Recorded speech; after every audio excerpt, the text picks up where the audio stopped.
اعوذ باللہ من الشیطان الرجیم بسم اللہ الرحمن الرحیم اللہم وفقنا لما تحب وترضى واجعل عاقبۃ امورنا خیرا ولا تکلنا الی انفسنا طرفۃ عین ابدا۔ حکومت الہی در قرآن کریم، خداوند تبارک و تعالی نے انسان کو قابل ہدایت و ہدایت پذیر خلق فرمایا ہے۔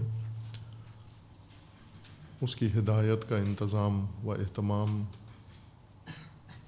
اللہ تعالیٰ کی جانب سے ہے۔ آسمانی کتابیں، انبیاء و ائمہ ہدیٰ علیہ السلام الہی ہدایت انسان تک پہنچانے پر مامور ہیں۔ قرآن کریم بعنوان آخری کتاب اللہ تعالیٰ کی و جامع ترین کتاب مسلمانوں کے اعتقاد کے مطابق منشور ہدایت ہے، جس کے اندر انسان کی زندگی سے متعلق مکمل ضابطۂ ہدایت موجود ہے۔ ہدایت کے اس نظام کا محور حکومت الہی کو قرار دیا گیا ہے کہ اس مرکز کے محور میں نظام ہدایت برپا ہوگا، قائم ہوگا، عملی و نافذ ہوگا۔ اس لیے مقصد ہدایت حاصل کرنے کے لیے ہدایت کے ذریعے سے مقصد خلقت حاصل ہوگا۔ اگر نظام ہدایت قائم نہیں ہوتا، مقصد خلقت حاصل نہیں ہوتا، وہ حکومت الہی کے ذریعے سے مقصد ہدایت حاصل ہوتا ہے۔ بغیر حکومت الہی کے اس مرکز کے ہدایت کا مقصد حاصل نہیں ہوتا۔ وہ ہدایت اگر حاصل نہ ہو، مقصد خلقت سے انسان محروم رہ جاتا ہے۔ اس لیے حکومت الہی کے قیام کو واجب قرار دیا گیا ہے۔ انبیاء الہی و اولیاء الہی کی اصلی ماموریت ہے۔ انبیاء کرام نے حکومت قائم کی ہے، وہ حکومت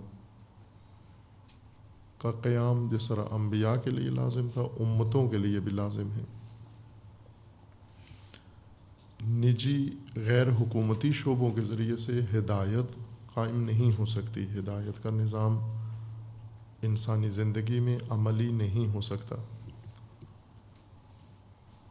کہ یہ مشکل و الجھن پیش آئی ہے تاریخ میں، خصوصاً مسلمانوں کے لیے، کہ تدریجاً حکومت کی محوریت دین سے لے لی گئی اور حکومت غیر الہی رنگ میں بدل گئی، غیر الہی نظام میں تبدیل ہو گئی، اور ہدایت نجی شعبوں کے اندر، اور وہ بھی صرف تعلیمی و تدریسی و تبلیغی حد تک منحصر ہو گئی۔ محدود بھی ہو گیا نظام ہدایت، اور محصور بھی ہوا، منحصر بھی ہو گیا ہے۔ بے اختیار اداروں کے اندر یا بے اختیار مراکز کے اندر، جن مراکز کو خود اپنا بھی اختیار نہیں ہے چلنے کے لیے۔ اس لیے ضروری ہے ہدایت الہی و ہدایت قرآنی کی طرف رجوع کرنا، تاکہ مقصد خلقت بشریت کو حاصل ہو۔ وہ ہدایت کا انحصار حکومت پر ہے، نظام الہی پر ہے، اس لیے قیام حکومت الہی لازمی ہے انسانی ماحول میں، جس کا حکم بھی ہے، اور اس کے متبادل غیر الہی نظام کی ممانعت ہے، مذمت ہے و حرمت بیان کی گئی ہے۔ وابستگی غیر الہی نظام سے اسے طاغوت کہا گیا ہے، و طاغوتیت کی طرف رجحان و طاغوتیت سے وابستگی و تعلق کو ناجائز قرار دیا گیا ہے۔ غیر الہی نظاموں میں یا ہدایت سے دور ہونے کے عوامل میں سے ایک یہ ہے کہ خدا محوری کے بجائے انسان محوری کو انسانی زندگی میں اہمیت دی جائے۔ یعنی بجائے اس کے کہ انسان اللہ کا ارادہ انسانی زندگی پر حکم فرما ہو، انسانی ارادہ انسانی زندگی کے لیے رہنما بنایا جائے۔ انسانی ارادہ کئی طرح سے انسانی زندگی کا معیار بنتا ہے۔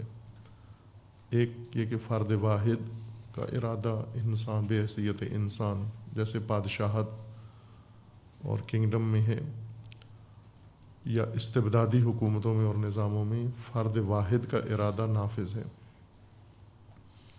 یا کسی ایک طبقے کا ارادہ نافذ ہو، جیسے اشرافیت کا ارادہ عام لوگوں کے اوپر نافذ ہو، یا سرمایہ داروں کا ارادہ عام لوگوں کی زندگیوں پر نافذ ہو، جاگیرداروں کا ارادہ انسانوں پر لاگو ہو، یہ بھی انسانی ارادے کی ایک شکل ہے۔ یا اکثریت انسانوں میں سے ہی اکثریت کا ارادہ انسانوں کے لیے رہنما ہو۔ تینوں شکلوں کو قرآن نے رد کیا ہے۔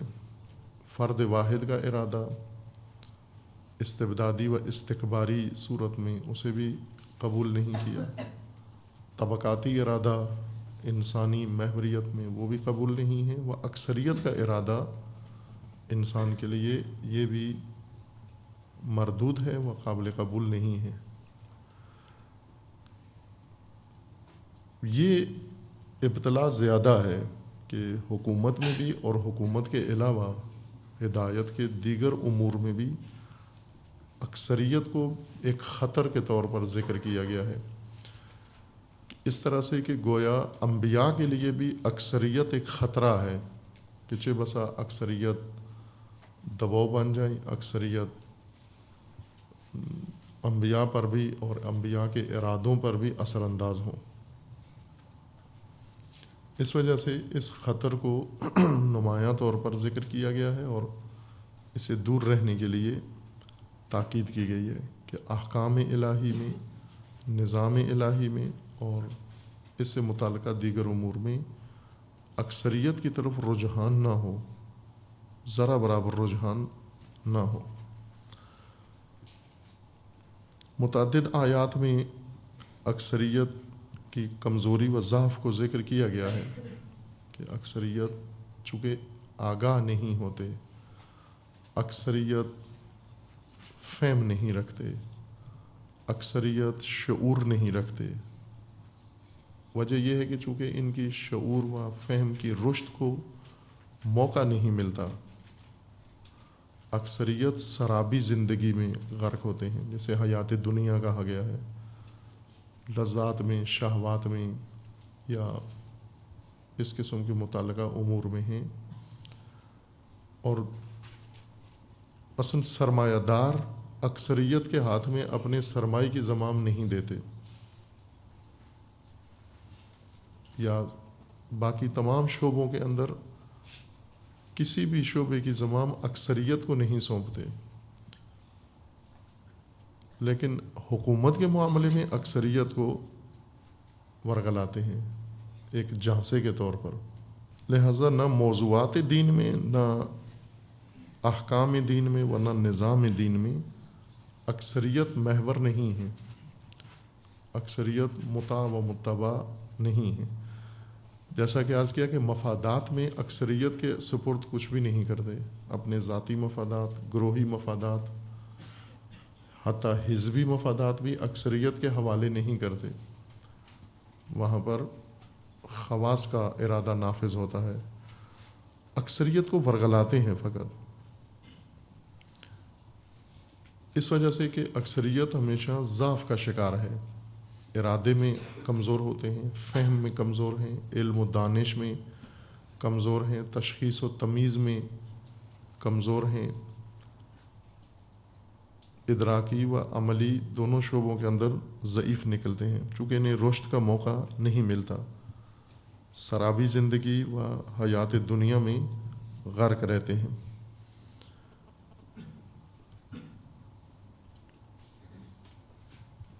اسی سے متعلق سورہ مبارکہ انفال کی آیا ہے،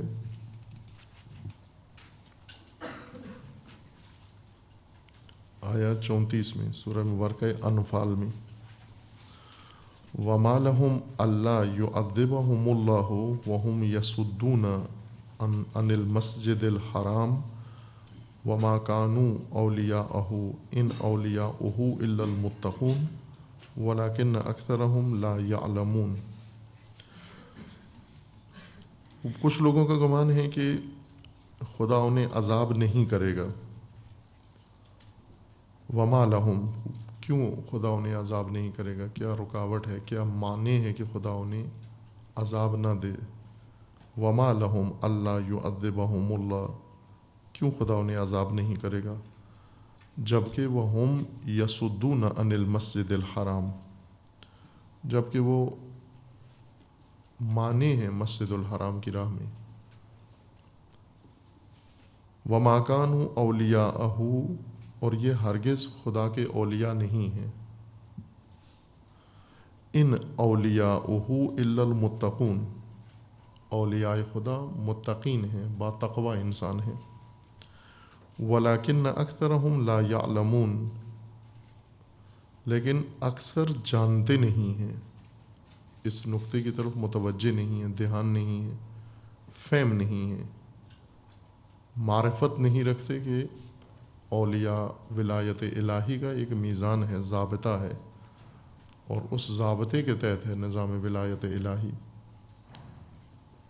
صرف متقی ولی ہیں۔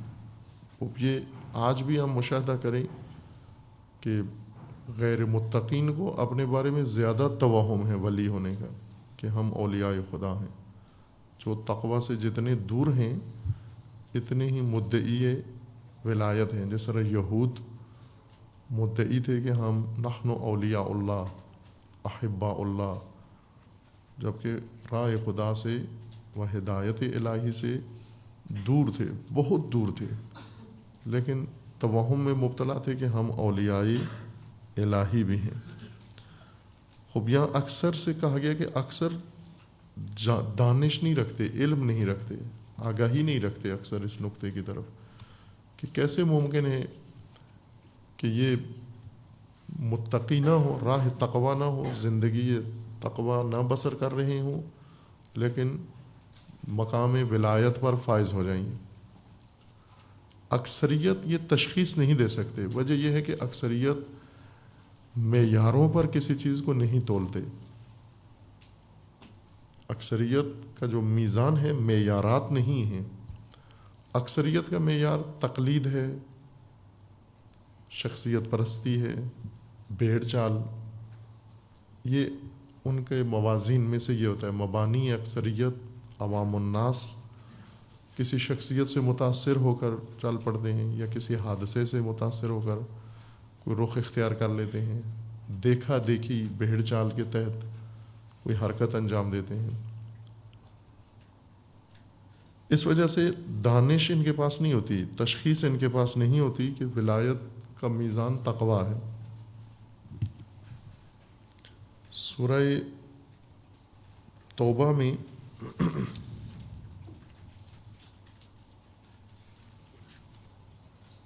آیا 8 میں سورہ مبارکہ توبہ، کیف وَإِن يَظْهَرُوا عَلَيْكُمْ وَلَا يَرْقُبُوا فِيكُمْ إِلًّا وَلَا ذِمَّةً يَرْضُونَكُمْ بِأَفْوَاهِهِمْ وَتَأْبَى قُلُوبُهُمْ وَأَكْثَرُهُمْ فَاسِقُونَ۔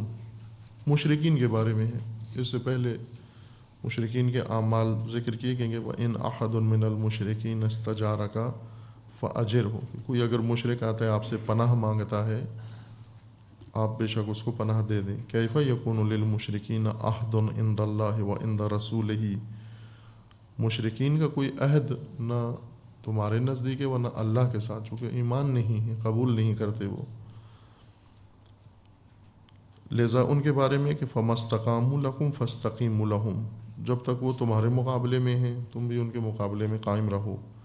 ان اللہ یحب المتقین کیف وَإِن يَظْهَرُوا عَلَيْكُمْ لا يَرْقُبُوا فِيكُمْ إِلًّا وَلَا ذِمَّةً، جب کوئی عہد تمہارا قبول نہیں کرتے، کوئی معاہدے کے پابند نہیں ہیں، اپنے آپ کو آپ کے مقابلے میں ذمہ دار نہیں سمجھتے، اس صورت میں یرزونکم بافواہہم، وہ کبھی بھی تمہارے پشتیبان نہیں ہو سکتے، ساتھی نہیں بن سکتے، اور تمہارے کسی عہد کے وفادار نہیں ہوں گے۔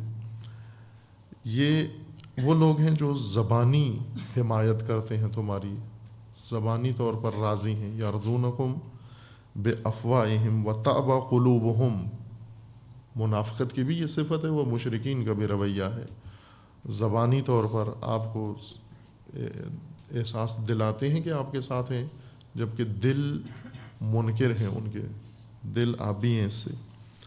وَأَكْثَرُهُمْ فَاسِقُونَ، اکثر فاسق ہیں، یہ مشرکین اکثر فاسق ہیں، مشرک بھی ہیں و فاسق بھی ہیں، ساتھ ہی اس بیماری کے بھی ابتلا ہے ان کے اندر۔ کہ عرض کیا تھا کہ اکثریت بعض اوقات بصورت مطلق ہے، بسا اوقات کسی خاص طبقے کی اکثریت مد نظر ہے، بعض اوقات ایک خاص محدود ماحول کی اکثریت مد نظر ہے، لیکن فرق نہیں پڑتا کہ ہم محدود ماحول کی اکثریت کو نظر میں رکھیں، فرض کریں کہ اکثریت عوام الناس کی ملک کے اندر، اکثریت کسی شہر کے اندر، اکثریت کسی دیہات کے اندر، اکثریت کسی خاص ادارے کے اندر، کسی تعلیمی مرکز کے اندر، اکثریت ایک میزان ہے اس کا، کہ اگر ایک چیز اکثریت کی انتخابی چیز ہو، وہ ضروری نہیں کہ ٹھیک ہو۔ اس کی وجہ یہ کہ اکثریت جن معیاروں پر چل پڑتے ہیں وہ موازین و معیارات نہ عقلی ہیں و نہ الہی۔ دیکھا دیکھی ایک آدمی ایک بات کرتا ہے، دوسرے کی زبان پہ چڑھا دیتا ہے، دوسرا اس سے سنتا ہے، وہ بھی سوچے بغیر اسے اپنا لیتا ہے، تیسرا اس سے لے لیتا ہے۔ اس طرح ایک دوسرے کی دیکھا دیکھی بھیڑ چال کے تحت کسی سمت میں روانہ ہو جاتے ہیں۔ کسی کے پاس دلیل نہیں ہوتی اپنے عمل کی، دلیل یہ ہے کہ دوسرے بھی کر رہے ہیں، دلیل یہ ہے کہ بڑے بھی کر رہے ہیں، بزرگان بھی انجام دے رہے ہیں، یہ ان کی دلیل ہوتی ہے اکثریت کے پاس، عوام کے پاس۔ عوام و خواص میں یہ فرق ہے کہ عوام جو بلا دلیل دیکھا دیکھی کسی خواص سے متاثر ہو کر کوئی کام شروع کر دیں، اور جو دلیل کے ذریعے، فہم کے ذریعے کسی ضرورت کے تحت قدم اٹھائے، اس کا شمار خواص کے اندر ہوتا ہے۔ سورہ مبارکہ یونس میں یہاں بھی صورت عموم ذکر کیا گیا ہے، کسی خاص طبقے کی اکثریت مد نظر نہیں ہے، یا کسی خاص علاقے کی اکثریت مد نظر نہیں ہے، عمومی اکثریت ہے، یا کہیں مطلق اکثریت مد نظر ہے کہ ہر اکثریت اس مشکل میں گرفتار ہے۔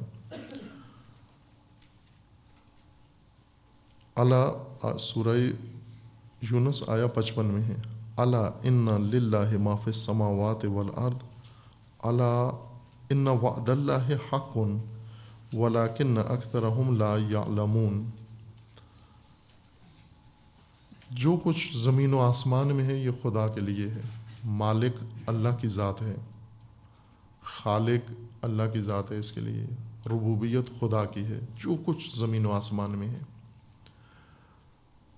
ممکن ہے زبان سے اس چیز کا اقرار بھی کرتے ہوں، جیسے مسلمان کرتے ہیں اس بات کا اقرار کہ زمین و آسمان اور جو کچھ زمین و آسمان میں ہے وہ سب خدا کے لیے ہے۔ خدا کے لیے یعنی اللہ مالک ہے، اس کا مالک خدا ہے۔ البتہ مالکیت ہمارے ذہنوں میں یہ مالکیت اعتباری، مالکیت فرضی، قراردادی مالکیت جو ہم خود احساس کرتے ہیں اپنے اموال پر، اللہ کی ذات کے بارے میں یہ مالکیت نہیں ہے۔ خدا کی ذات مالک حقیقی ہے، مالک ہستی اشیاء ہے۔ جب تک اس مالکیت کا صحیح تصور نہ ہو، یہ استدلال قرآنی سمجھ میں نہیں آئے گا۔ مالک جیسے آپ اپنی کتاب کے مالک ہیں، آپ اپنے لباس کے مالک ہیں، آپ اپنی اشیاء کے مالک ہیں، اللہ کی ذات اس معنی میں مالک نہیں ہے۔ یہ اعتباری فرضی مالکیت ہے، یعنی آپ نے ایک چیز پیسے دے کے خریدی تو عرف نے، معاشرے نے، عام لوگوں نے ذہن میں یہ ٹھان لی ہے کہ اب اس کے بعد یہ شے آپ کی ہو گئی ہے. ان کے ذہن بنانے سے یہ شے آپ کی ہے. اور بہت ساری جگہوں پر یہ نہیں قبول کرتے اس تبادلے کو. مثلا آپ جائیں ایک زمین کے پیسے دیں کہ یہ لیں پیسے اور زمین میری ہے، جبکہ وہ زمین بیچنے والے کی نہیں تھی، کسی اور کی زمین ہے. کسی کی زمین دوسرا آدمی آپ کو اگر بیچ دے، یہاں پر عرف اس تبادلے کو قبول نہیں کرتا کہ زمین منتقل نہیں ہوئی، آپ کو پھر بھی مالک نہیں سمجھتا. فرض کرنے سے جو مالکیت قائم ہوتی ہے، چونکہ لوگوں نے فرض نہیں کیا آپ کے لیے مالکیت کو، آپ مالک نہیں ہیں. جیسے چوری کی اشیاء انسانوں کے پاس ہیں، انسان ان کے مالک نہیں ہیں. کیوں نہیں ہیں؟ چونکہ لوگوں نے اس مالکیت کو قبول نہیں کیا، فرض نہیں کیا، ذہنوں میں اپنے اس کے بارے میں رائے نہیں بنائی کہ یہ مالک ہے. اللہ تعالیٰ کی مالکیت اس طرح سے نہیں ہے کہ ہم فرض کریں تو خدا مالک ہے، ہم فرض نہ کریں تو خدا مالک نہیں ہے. اللہ کی مالکیت حقیقی ہے، وجودی مالکیت ہے خدا و تبارک و تعالیٰ کی. مالک حقیقی اس مالکیت کو کہتے ہیں، یہ وہ مالک ہے کہ اشیاء کا وجود، ان کی ذات اس کے وجود سے قائم ہو، اس کے بغیر ان کا ہونا قابل فرض نہ ہو. اشیاء کے لیے ہم ہستی فرض نہ کر سکیں جب تک وہ مالک نہ ہو.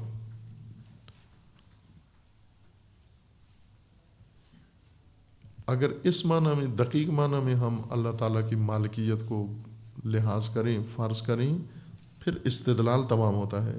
دلیل میں ہمیشہ اگر ہم الفاظ دلیل کے پڑھ لیں لیکن معنی اس کا ذہن میں نہ آئے، حاضر نہ ہو، استدلال سمجھ میں نہیں آتا. استدلال معنی پر موقوف ہے. اس آیا میں ہے کہ اعلیٰ ایک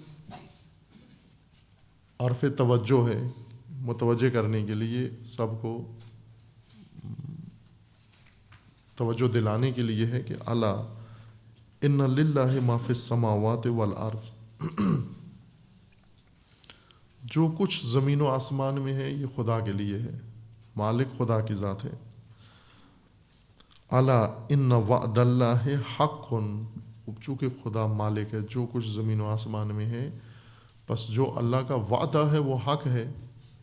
حق درست، ہم عموماً درست معنی کرتے ہیں اس کا، درست نہ، محقق، ثابت، انجام شدہ، وجود میں آ گیا ہے. وعدہ خدا محقق ہے، ثابت ہے. ولیکن اکثرہم لا یعلمون، اس نقطے سے اکثریت بے خبر ہیں. اکثر لوگ اللہ کی مالکیت اور خدا کے وعدہ کی حقانیت کی طرف متوجہ نہیں ہیں. یہ بنیاد ہے جو کہ اس وجہ سے اکثریت کبھی صحیح رائے بنا نہیں سکتے جب تک انہیں یہ مشکل سمجھ میں نہ آ جائے، یہ معمہ حل نہ ہو ان کے لیے کہ مالک کون ہے، وہ وعدہ خدا کا حق ہے، وہ سچ ہے. اگر انہیں یہ بات سمجھ میں آ جائے، اس صورت میں یہ اکثریت ہو جائیں گے اہل علم، اہل معرفت. اس وقت یہ رائے خدا پر آ جائیں گے، اللہ کے حکم کے مقابلے میں کوئی رائے نہیں بنائیں گے یہ لوگ، اکثریت. اگر یہ دو نقطے ان کو سمجھ میں آ جائیں، چونکہ ان دو چیزوں سے نا آشنا ہیں، پس حکم خدا سے دور ہیں، نظام الہی سے باہر، اللہ کے مقابلے میں شریک ٹھہراتے ہیں، وہ شریک بنے ہوئے ہیں. مثلا جس کے ذہن میں یہ ہو کہ میں بھی مالک ہوں، وہ یہ شریک شرک ہے، یہ جو مالکیت کا دعویٰ رکھتا ہو اللہ کے مقابلے میں، اللہ تعالیٰ کے مقابلے میں، یا کسی دوسرے کو بھی مالک سمجھتا ہو. اللہ کی ذات مالک ہے، وہ اللہ تعالیٰ کے علاوہ بھی کسی کو مالک سمجھتا ہو کسی شے کا، شرک ہے. قرآن اس کو شرک کہتا ہے. شرک، چونکہ ہم عموماً ان اعتقادات کی بحثوں میں یہ سارے مطالب پڑھتے ہیں، شرک و توحید و امامت اور سارے امور، ان پر رنگ اعتقادی چڑھ جاتا ہے، کلامی رنگ، بعض کا صبغہ رنگ کلامی بعض کا بن جاتا ہے، اور یہ موضوع جہاں بھی ادا ہو فوراً ہمارے ذہن میں وہ سارا رنگ کلامی اس کے ساتھ ہمراہ آ جاتا ہے. جیسا کوئی فقہی موضوع ہو، جو ہی وہ ادا ہوتا ہے کسی کی زبان سے یا مطالعے میں آتا ہے تو فوراً وہ رنگ فقہی اس کا غالب آ جاتا ہے. جبکہ علوم کے اندر جو رنگ کسی موضوع کے اوپر چڑھ جاتا ہے، ممکن ہے اس موضوع میں ان علوم کے علاوہ بھی پہلو ہو کہ یقیناً ہے. مثلاً شرک، عموماً ہم اس کو کلامی تناظر میں لے جاتے ہیں کہ جب تک کوئی بت ہو یا کوئی شخصیت نہ ہو، شرک، کلامی شرک ہمارے ذہنوں میں مجسم نہیں ہوتا. جبکہ قرآن مجید میں شرک عملی شرک کی طرف اشارہ ہے کہ جس طرح آیات کریمہ میں ہے کہ وَمَا يُؤْمِنُ أَكْثَرُهُم بِاللَّهِ إِلَّا وَهُم مُشْرِكُونَ، اکثر جو لوگ ایمان لائے ہیں ان کے ایمان میں شرک داخل ہے.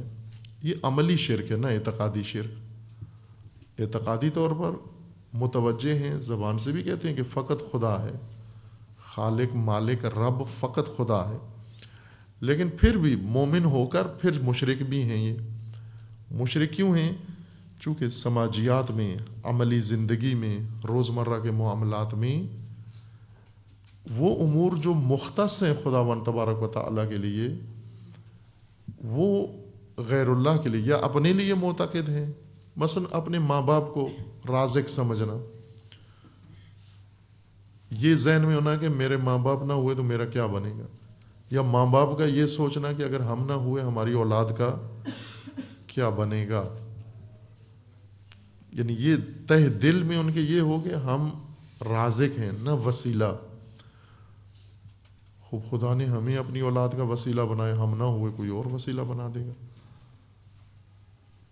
اصل رازق تو ذات خداوند تبارک و تعالیٰ ہے. انہی ہمدردیوں کے اندر شرک خاص صاف نظر آ رہا ہوتا ہے. اسی ترحم کے اندر شرک نظر آتا ہے، جلی شرک، واضح شرک، نمایاں شرک موجود ہوتا ہے. بعض اوقات انہی عالمانہ باتوں کے اندر شرک واضح نظر آ رہا ہوتا ہے. مثلا جب ایک انسان کہتا ہے کہ یہ سب میری محنت ہے، اپنی کوشش ہے، اور بھول جاتا ہے کہ اس کوشش میں تاثیر خدا کی ہے، اللہ کی ذات کی ہے.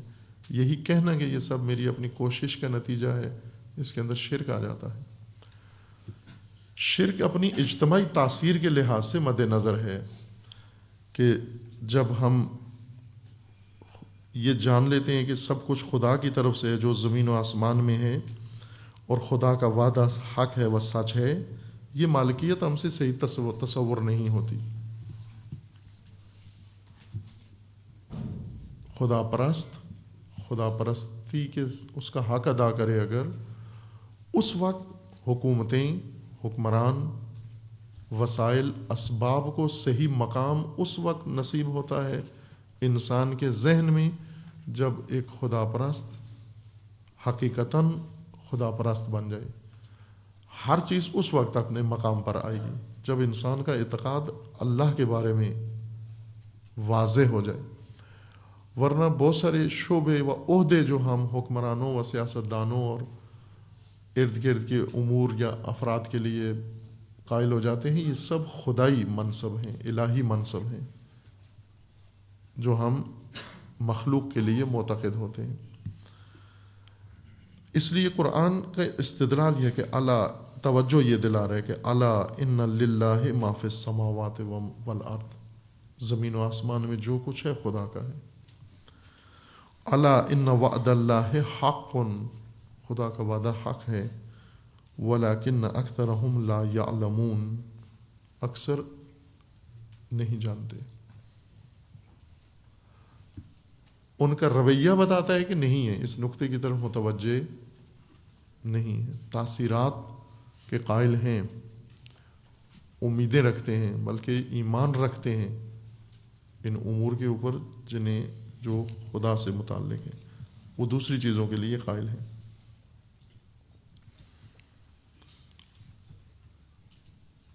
اب ایک ایسی اکثریت اس قسم کی مشکل جس کو پیش ہو، یہ آتے ہیں انبیاء کے سامنے اپنی خواہشات ظاہر کرتے ہیں، اور انبیاء کو منع کیا گیا کہ ان کی خواہشات کے پیچھے نہ چلنا، اگر آپ اکثریت کے پیچھے چلیں گے یہ آپ کو بھی گمراہ کر دیں گے۔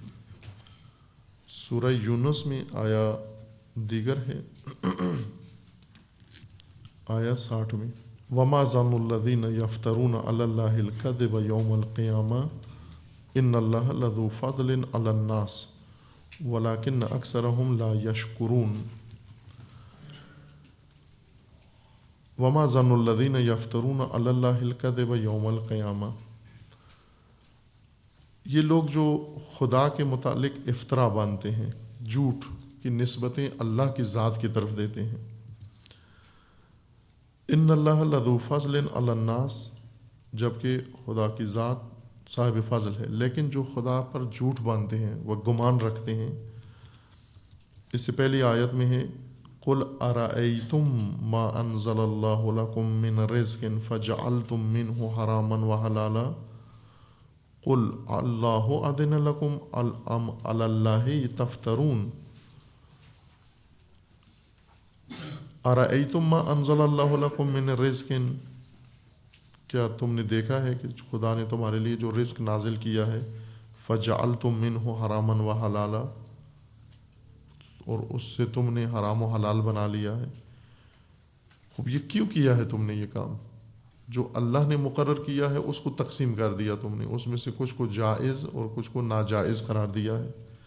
جو خدا نے قرار دیا ہے وہ جائز ہے، جسے اللہ نے ناجائز قرار دیا ہے وہ ناجائز ہے، لیکن جو خدا نے جائز قرار دیا، جیسے رزق قرار دیا ہے تمہارے لیے، اس کو تم نے تقسیم کر دیا ہے، جس طرح ابھی خود کرتے ہیں ہر بہانے سے، بعض اپنے مفادات کی خاطر، بعض مقدس معابی کی وجہ سے حلال کو تقسیم کر دیتے ہیں، یہ جائز ہے، یہ جائز نہیں ہے۔ قل ارأیتم ما انزل اللہ لکم من رزق فجعلتم منہ حرام وحلالا، ملاحظہ کیا تم نے کہ خدا نے جو رزق تمہارے لیے مقرر کیا تھا تم نے اسے تقسیم کر کے حلال و حرام میں بدل دیا، تقسیم کر دیا۔ یہ کام کیوں کیا؟ قل اللہ اذن لکم، اللہ نے اجازت دی تھی تمہیں، یہ اختیار، یہ حق خدا کی طرف سے تمہیں حاصل تھا، ام علی اللہ تفترون، یا افطرا باندھی ہے اللہ پر، جھوٹ باندھا ہے خدا پر، کذب کی نسبت دی ہے اللہ کی ذات کی طرف۔ وما ظن الذین یفترون علی اللہ الکذب یوم القیامہ، خوب یہ گمان ہے ان کا جو اللہ کی بارگاہ یا اللہ کی ذات کی طرف افطرا باندھتے ہیں، جھوٹ نسبت دیتے ہیں، یہ ان کا ظن ہے۔ ان اللہ لذو فضل علی الناس، خدا نے ہرگز جن چیزوں کو تم نے حرام قرار دیا ہے اللہ نے ان کو حرام قرار نہیں دیا۔ جس طرح فساق اور مقدس مآب یہ دونوں ایک کام کر رہے ہوتے ہیں، فاسق فاجر لوگ اور مقدس مآب۔ مقدس مآب ان کو کہتے ہیں جو مقدس ہوتے نہیں ہیں لیکن تظاہر کرتے ہیں تقدس، مقدس ہونے کا، لبادہ تقدس اوڑھ لیتے ہیں، یہ مقدس مآب ہیں۔ یہ دونوں ایک کام کرتے ہیں۔ فساق حلال خدا کو، حرام خدا کو حلال قرار دیتے ہیں، فاسق و فاجر ہر چیز حلال ہے ان کے نزدیک، مال غیر بھی حلال ہے، حرام بھی، سود بھی حلال ہے، حرام اشیاء بھی حلال ہیں، حرام جانور بھی حلال ہیں، حرام درآمد بھی حلال ہے، جو چیز مال ہے وہ حلال ہے ان کے لیے، اس کو حرام نہیں سمجھتے، یہ فاسق و فاجر لوگ ہیں۔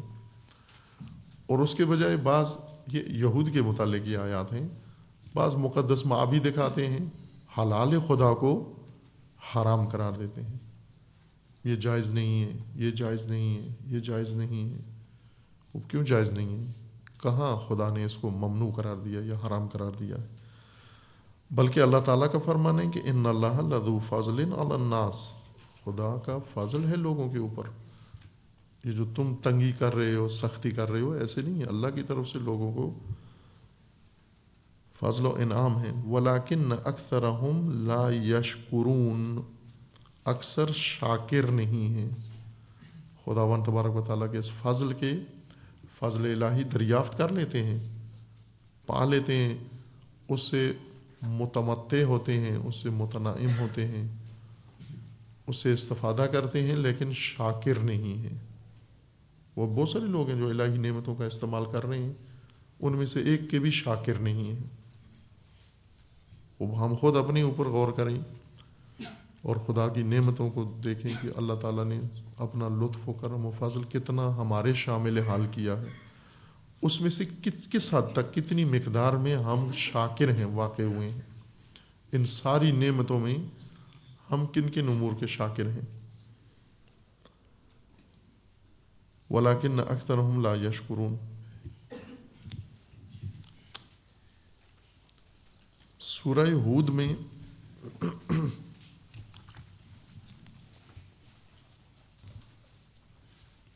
ایک قانون عام ذکر کیا گیا اور اس میں اکثریت کی مشکل بیان کی گئی ہے. سورہ مبارکہ ہود آیا 17 میں ہے. افمن کان علی بینۃ من ربہ ویتلوہ شاہد منہ ومن قبلہ کتاب موسیٰ اماما ورحمۃ. جو اپنے پروردگار کی طرف سے علی بینۃ من ربہ، اللہ کی طرف سے واضح دلیل، واضح برہان کے ساتھ آیا ہے، بینہ لے کر آیا ہے، یعنی بالکل روشن، واضح، بغیر ابہام و بغیر اجمال کے دلیل و برہان و حق کے ساتھ آیا ہے. وَيَتْلُوهُ شَاهِدٌ مِّنْهُ، اور اس کے ساتھ، اس کے ہمراہ شاہد بھی ہے، گواہ بھی موجود ہے. وَمِن قَبْلِهِ کتاب موسیٰ اماماً وَرَحْمَةً، اور اس سے پہلے بھی کتاب موسیٰ ہے، تورات ہے موجود، بے حیثیت امام و رحمت ہے خداوند تبارک و تعالیٰ کی جانب سے. اولئک یؤمنون بہ، اور وہ لوگ جو اس پر ایمان رکھتے ہیں، کتاب موسیٰ پر اور بینہ پر. فمن یکفر بہ من الاحزاب، اب جو شخص اللہ کی طرف سے بینہ لے کر آیا ہے اور اس کے اوپر گواہ بھی الہی موجود ہے، اس سے پہلے کتاب موسیٰ میں بھی یہ ساری حقیقت و حقائق موجود ہیں، وہ بھی رہنما ہے، امام ہے و رحمت ہے کتاب موسیٰ. اولئک یؤمنون بہ، اور یہ لوگ اس پر ایمان رکھتے ہیں. در حقیقت یہ تقابل ہے. افمن کان کمن کان،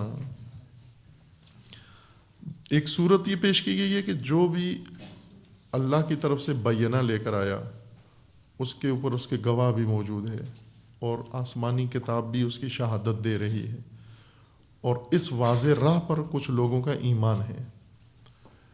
یہ ایک گروہ ہو گیا. دوسرا وہ گروہ ہیں احزاب، جن کا ان راہوں پر ایمان نہیں ہے. کیا یہ برابر ہیں، ایک جیسے ہیں؟ اکثریت ان کو ایک جیسا سمجھتے ہیں. اکثریت کی نگاہوں میں یہ ایک جیسے ہیں. اکثریت فرق نہیں کرتے. جس طرح تقابل کیا گیا ہے، مومن آیا مومن فاسق کی طرح ہے، آیا اعمیٰ بصیر کی طرح ہے، آیا حق باطل کی طرح ہے، آیا دن رات کی طرح ہے، آیا نور ظلمت کی طرح ہے. یہ تمام تقابل ہیں جو قرآن مجید نے ذکر کیے ہیں. کیوں بار بار قرآن توجہ دلا رہا ہے؟ اس لیے کہ ایک مریض طبقہ ہے جس کا یہ کہنا ہے، بلکہ رویہ عملی یہ ہے کہ بھلے ایسے ہی ہے، نور و ظلمت میں کوئی فرق نہیں ہے، دونوں ٹھیک ہے، نور ہو یا ظلمت ہو، دونوں کے اپنے اپنے اثرات ہیں، دونوں کی اپنی خوبیاں ہیں. مومن و فاسق بولے دونوں ٹھیک ہیں، اپنے اپنے روٹ سے جا رہے ہیں، ٹھیک جا رہے ہیں، دونوں ایک جیسے ہیں. عملی رویوں میں فاسق و مومن ایک جیسے ہیں. آپ اپنی زندگیوں میں دیکھ لیں، ہم اپنے گھروں کے نظام کو دیکھ لیں، خود اپنے آپ کو دیکھ لیں. ہم آیا مومنین و فساق میں ہم فرق کرتے ہیں؟ رویوں میں، تعلقات میں، اعتماد میں ایک جیسا اعتماد ہے فاسقوں پر بھی اور مومنوں پر بھی. برابر کا سلوک ہے، ایک لاٹھی سے دونوں کو ہانکتے ہیں۔ وہ لوگ جو بینہ الہی بینہ پر اور کتاب آسمانی پر ایمان رکھتے ہیں، وَمَن يَكْفُرْ بِهِ مِنَ الْأَحْزَابِ، اور وہ پارٹیاں جو کافر ہیں ان چیزوں کو نہیں مانتے، فَالنَّارُ مَوْعِدُهُ، اور ان کا ٹھکانہ جہنم ہے۔ أَفَمَنْ كَانَ عَلَى بَيِّنَةٍ، یعنی أَفَمَنْ كَانَ يُؤْمِنُونَ بِهِ كَمَنْ يَكْفُرْ بِهِ مِنَ الْأَحْزَابِ، یہ لوگ جو ایمان لائے ہیں ان پارٹیوں کی طرح ہیں جو نہیں مانتے ان راہوں کو، ان چیزوں کو نہیں مانتے۔ مثلاً اس وقت ہم عملی رویوں کے لحاظ سے جو لوگ الہی راہ پر ایمان رکھتے ہیں، الہی راہ میں سے ایک انقلاب ہے، انقلاب اسلامی، انقلاب الہی، اور جو لوگ نہیں مانتے، آپ اکثریت کو دیکھیں ان کی نگاہوں میں جو لوگ نہیں مانتے وہ بہتر ہیں ان سے جو مانتے ہیں۔ جس طرح یہود کا یہ کہنا تھا کہ ان مسلمانوں سے تو یہ کافر بہتر ہیں، جب بھی مومن و مشرک کا تقابل کرتے تھے تو انہیں مشرک اچھا لگتا تھا، انہیں جو لوگ نہیں مانتے انہیں بہتر سمجھتے ہیں ان سے، اور یہ اعلیٰ تقویٰ ہے ان کا، اور درجہ کمتر تقویٰ یہ ہے کہ دونوں میں کوئی فرق نہیں۔ انقلاب کو ماننا نہ ماننا انسان کے ایمان میں اس کا کیا اثر ہے، یہی قرآن بتا رہا ہے کہ جو الہی راہ کو، جس کے اوپر جو بینہ ہے، واضح ہے، جس کے اوپر شاہد بھی ہے، کتاب آسمانی بھی اس کی گواہ ہے، اور جو لوگ اس کو مانتے ہیں یہ ان کی طرح ہیں جو اسے نہیں مانتے۔ کمن یکفر بہی من الاحزاب، وہ پارٹیاں جو نہیں مانتی وہ ان مومنوں کی طرح ہیں۔ فلا تک فی مریۃ منہ، شک نہ کریں، فلا تک فی مریۃ انہ الحق من ربک، یہ آپ کے رب کی طرف سے حق ہے، ولکن اکثر الناس لا یؤمنون، اکثر لوگ ایمان نہیں رکھتے، ضعف ایمانی کا شکار ہیں لوگ۔ اکثر لوگ مفاد پرست ہوتے ہیں، اکثر لوگ خواہشات پرست ہوتے ہیں، اکثر لوگ حب نفس میں مبتلا ہوتے ہیں، اکثر لوگ خودخواہ ہوتے ہیں، اکثر لوگ انا پرست ہوتے ہیں، اکثر لوگ مومن نہیں ہوتے۔ اکثریت کی مشترک صفات زیادہ ہیں، اس میں خودخواہی اکثر میں ہے۔ قلما ایسے لوگ ہیں جو اس بیماری سے نجات یافتہ ہوں، اکثر تابع خواہشات خود ہیں، اکثر مثلا توہمات کا شکار ہیں۔ قلیل طبقہ ہے، قلیل من عبادی الشکور، کم بندے ہیں اللہ کے جو شاکر ہیں، کم بندے ہیں جو مومن ہیں، کم بندے ہیں جو اہل یقین ہیں، اہل شعور ہیں، کم ہیں، قلیل ہیں۔ ہمیشہ قرآن نے استثناء کیا، قلیل من عبادی، میرے بندوں میں سے کم ایسے ہیں جو شکور ہیں، جو شاکر ہیں۔ اکثر الناس لا یؤمنون۔ سورہ یوسف میں چند آیات ہیں اسی مضمون سے متعلق۔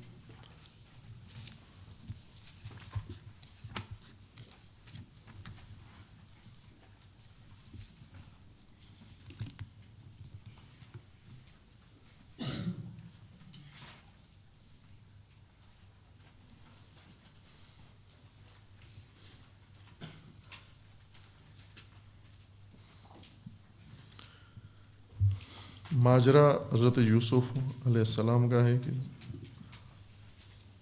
قرآن نے بہت دقیق مراحل کے ساتھ اس کو ذکر کیا ہے کہ کہاں کہاں حضرت یوسف اور اس ماجرا میں کیا امور محقق ہوئے ہیں۔ دقیق تحلیل کا محتاج ہے یہ واقعہ، ماجرا حضرت یوسف، جسے بہت سرسری اجمال کے ساتھ عموماً ملاحظہ کیا جاتا ہے۔ وہ ایک مرحلہ یہ ذکر کیا گیا کہ وقال الذی اشتراہ من مصر لامرأتہ اکرمی مثواہ عسیٰ ان ینفعنا، جب غیابات جب سے کنویں سے نکالا کاروانیوں نے تاجر قافلے نے اور نکال کر مصر کے بازار میں جا کر غلام بنا کر بیچ دیا حضرت یوسف کو. بہت سارے لوگ آتے تھے، دیکھتے تھے، بچے کو خریدتے نہیں تھے، اس لیے کہ پیسے ضائع کرنے ہیں، یہ کام تو کرے گا نہیں. حضرت یوسف کے ظاہر سے بھی لگ رہا تھا کہ یہ کسی مثلا ایسے کام کاج والے خاندان سے نہیں ہے، لاڈلا بچہ نظر آ رہا ہے. ظاہر انہیں تو کام کے لیے بندہ چاہیے تھا، گھر کے اندر کام کرے، کھیتوں میں کام کرے یا کسی دکان پہ کام کرے. ایک تو عمر میں کم ہے، دوسرا بظاہر شکل سے یہ لگ رہا تھا کہ خوب یہ تو کسی اچھے خاندان کا لگ رہا ہے بچہ، اور اسے نہ کام آتے ہوں گے نہ جانتا ہوگا کام. عموماً ایسے ہی ہوتا ہے، لاڈلے وہ بے ہنر بھی ہوتے ہیں، ہنر کچھ بھی نہیں ہوتا ان کے پاس. لہٰذا وہ شکل دیکھ کر چھوڑ دیتے تھے، حضرت یوسف کو خریدنے کے لیے تیار نہیں تھے. ایک جوڑے نے پسند کیا ان کو، وہ بھی نہ اس لیے کہ کام کرے گا ہمارے لیے، بلکہ اس لیے کہ خوب ان کے ہاں بچہ نہیں تھا، ان کی اپنی اولاد نہیں تھی. اس کو لے گئے کہ شاید یہ ہمارے اولاد کی جگہ پوری کر دے. اس کمی کو پورا کرنے کے لیے ظاہر دیکھ کر، چونکہ شکل و صورت سے معلوم ہو جاتا ہے انہیں، مثلا فرض کر لیں کہ ایک محنتی آدمی ہے بہت، یا رنگت سے ہی اندازہ ہو جاتا ہے کہ یہ ٹف آدمی ہے بہت، اسے فوراً خرید. چونکہ غلاموں کے خریدنے کا طریقہ یہ تھا کہ وہ غلاموں کے جسم اوپر کا حصہ، یہ سینہ مسل وغیرہ ننگے رکھتے تھے، جن سے لوگوں کو اندازہ ہوتا تھا کہ یہ کتنا سخت جان غلام ہے، یہ کتنا کام کر سکے گا. یا بعض اوقات اسی منڈی میں، غلاموں کی منڈی میں کوئی سخت کام کرواتے تھے وہیں پر اس غلام سے، کوئی بھاری پتھر اٹھواتے یا درخت کا تنا اسے کہتے اٹھاؤ، یا دو غلاموں کو آپس میں لڑا دیتے اسی منڈی میں تاکہ لوگ خرید سکیں ان میں سے جو زیادہ قوی ہے، طاقتور ہے. حضرت یوسف کو کوئی گاہک خریدنے کے لیے تیار نہیں تھا. وقال الذی اشتراہ من مصر لامرأتہ اکرمی مثواہ، خوب اس کے مقام کو مکرم جانو، تم احترام کے ساتھ اس کو رکھو، بچے کو غلام بنا کر نہ رکھو. عسیٰ ان ینفعنا، خوب شاید کوئی فائدہ دے دے. ابھی تو نہیں لگ رہا تھا ان کو کوئی فائدہ ہے اس میں، لیکن شاید، عسیٰ شاید کوئی فائدہ دے دے، قریب ہے کہ کوئی فائدہ دے دے. اور نتخذہ ولدا، خوب اگر بالکل ہی بیکار نکلا تو بیٹا بنا لیں گے اس کو، یا کوئی کام کرے گھر میں. اگر کوئی کام نہ کیا اس نے تو مثلا نوکر نہیں بنا، غلام نہیں بنا، ملازم نہ بن سکا، بیٹا بنا لیں گے اس کو. اگر اور زیادہ نکما ہوا تو داماد بنا لیں گے بس. لیکن ان کے یہاں بیٹی نہیں تھی ہوئی. اور نتخذہ ولدا وَكَذَلِكَ مَكَّنَّا، خوب یہ ایک الہی حکمت تھی، تدبیر تھی. حضرت موسیٰ یوسف کو وہاں پہنچنا تھا، اور ہر ایک نے، بھائیوں نے ایک طرح سے یوسف کو سمجھا، کاروانیوں نے ایک اور دید سے یوسف کو دیکھا، خریداروں نے ایک اور نگاہ سے یوسف کو دیکھا. ہر ایک اپنی نگاہ سے یوسف کو دیکھ رہا تھا.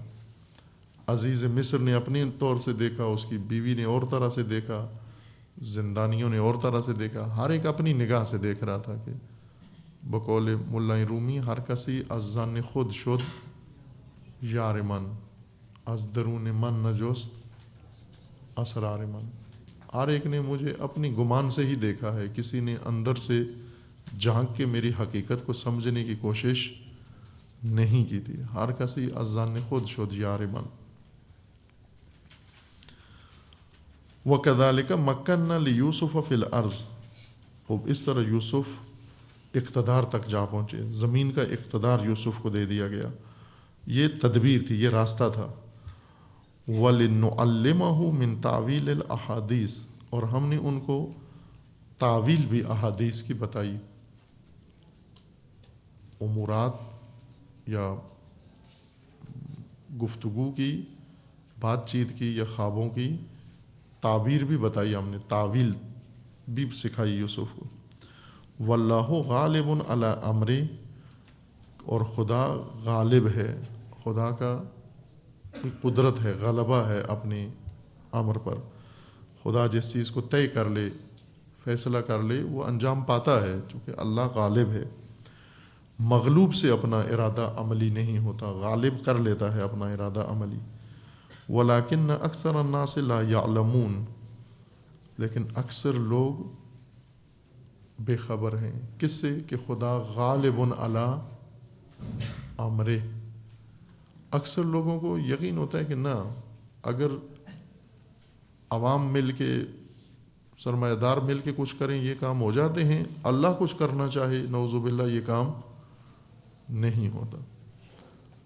مثلا اگر لوگ مل کے کوئی کام کریں یہ ہو جائے گا، فتح نصیب ہوگی. اگر اللہ وعدہ دے دے کہ آپ جیسے بھی ہو اس راہ پر آ جاؤ آپ کو غلبہ نصیب ہوگا، اس پر ایمان نہیں ہوتا. اکثر اللہ کے غلبہ کے اوپر ایمان نہیں رکھتے، متوجہ نہیں ہیں. ولیکن اکثر الناس لا یعلمون، ترک نہیں رکھتے، فہم نہیں رکھتے، علم نہیں رکھتے کہ خدا اپنے امور پر غالب ہے. خوب اللہ تعالیٰ کس طرح ایک بچے کو کنویں سے نکال کر اقتدار تک پہنچا دیتا ہے. کنواں جہاں موت تھی اس کے لیے، باہیوں نے وہاں پھینک دیا اس کو، خداوند تعالیٰ نے اہتمام کر کے نکالا. یہ ایک واقعہ کافی ہے ہر انسان کے لیے. یہ ایک آیت ہر ایک کی تسلی کے لیے کافی ہے کہ خدا چاہے تو اقتدار پر پہنچا دیتا ہے کسی کو. اقتدار سے مراد حکومت ہی نہیں، وہ مقامات الہی، قرب خدا، عزت و احترام. یوسف متا بازار کے اندر قابل فروخت، ایک دن سب سجدہ کر رہے ہیں، تعظیم کر رہے ہیں اس کے سامنے، سب خدا پہنچا دیتا ہے، کنویں سے نکال کر تخت پہ بٹھا سکتا ہے. اس پر ایمان نہیں ہے کسی کا. ایمان کس پر ہے؟ اپنے ماموں پر ہے، اپنے چچا پر ہے، اپنے علاقے کے کسی بڑے پر ہے، اپنے والد پر ہے، اپنی والدہ پر ہے، اپنی کسی گھریلو جس کو سوجھ بوجھ نہیں ہے کسی چیز کی، اس پر زیادہ ایمان ہے ہمارا. اللہ پر ایمان نہیں ہے کہ اللہ انسانوں کو کہاں سے نکال کے کہاں. انسان جن کو کنویں کی تہ میں پھینکتے ہیں، خدا ان کو وہاں تہ سے نکال کے عرش تک جا پہنچاتا ہے. ایمان ہو ان چیزوں کے اوپر انسان. اور تجرباتی چیزیں ہیں، نہ کہ صرف ان کا تعبداً ان پر ایمان نہ رکھیں، تجربہ کریں ان چیزوں کو. کیا واقعاً ان راہوں پر انسان نکلے خدا پہنچاتا ہے وہاں یا نہیں پہنچاتا. ہم مشاورین و ماہرین و فلاں فلاں ان پر زیادہ ایمان رکھتے ہیں، اللہ پر اتنا ایمان نہیں. یا قرآن مجید میں ہے کہ لوگوں سے زیادہ ڈرتے ہیں، اتنا ڈرتے ہیں جیسے اللہ سے ڈرنا چاہیے، اس حد تک لوگوں سے ڈرتے ہیں.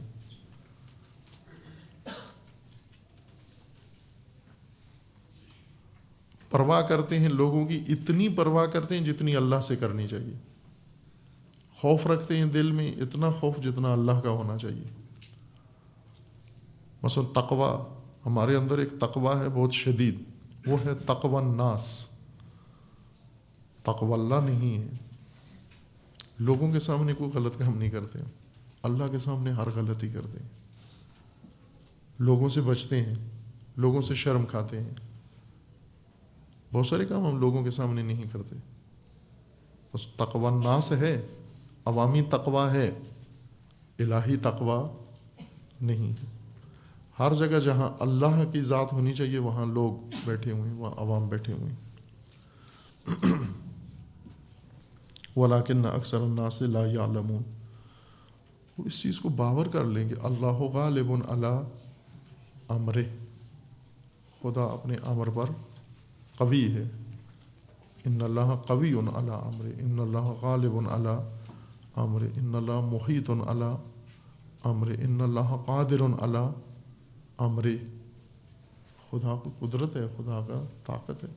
سب نے مل کر، اپنے پرایوں نے مل کر، مثلا برادران یوسف ایک طبقہ ہے. کون؟ یعنی آپ کے اپنے ارد گرد کے سگے. یہ بھی رکاوٹ ہے آپ کی راہ میں.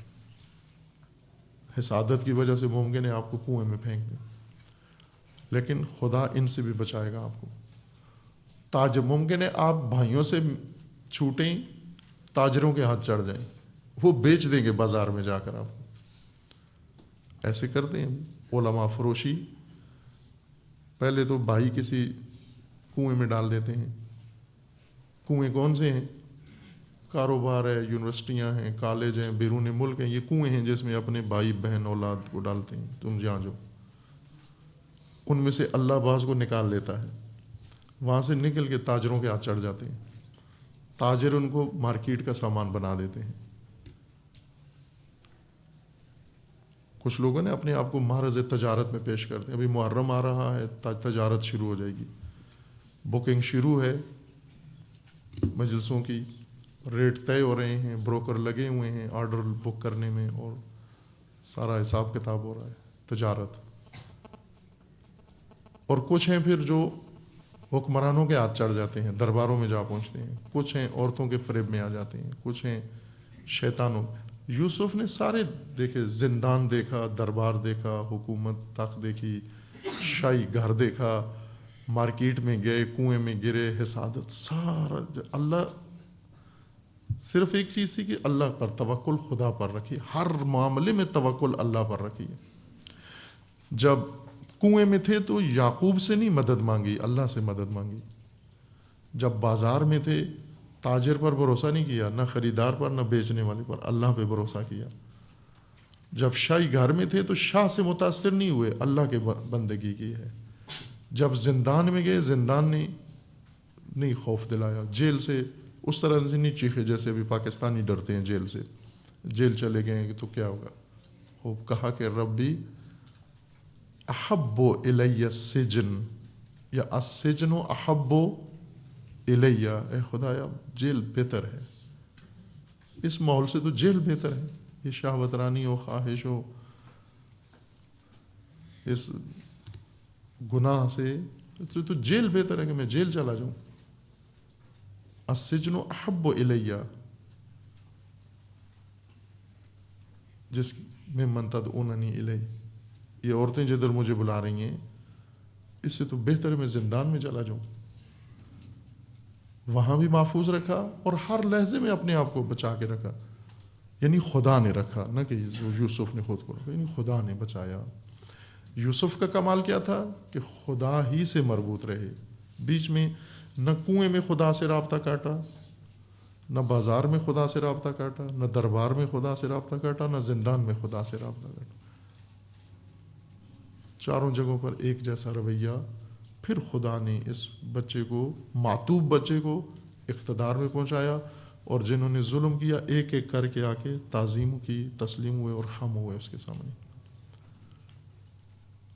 لیکن قرآن کیا کہہ رہے؟ وَلَٰكِنَّ أَكْثَرَ النَّاسِ لَا يَعْلَمُونَ. اس سے اکثر آگاہ نہیں ہے، اس نقطے سے ناواقف ہیں اکثر. جو اس نقطے سے واقف ہو جائے وہ جو سمجھے وہ آج بھی یوسف ہے، وہ ہر زمانے کا یوسف ہے. کہ انشاءاللہ اللہ تعالیٰ توفیق دے سب کو انشاءاللہ. وصلی اللہ علیہ وسلم.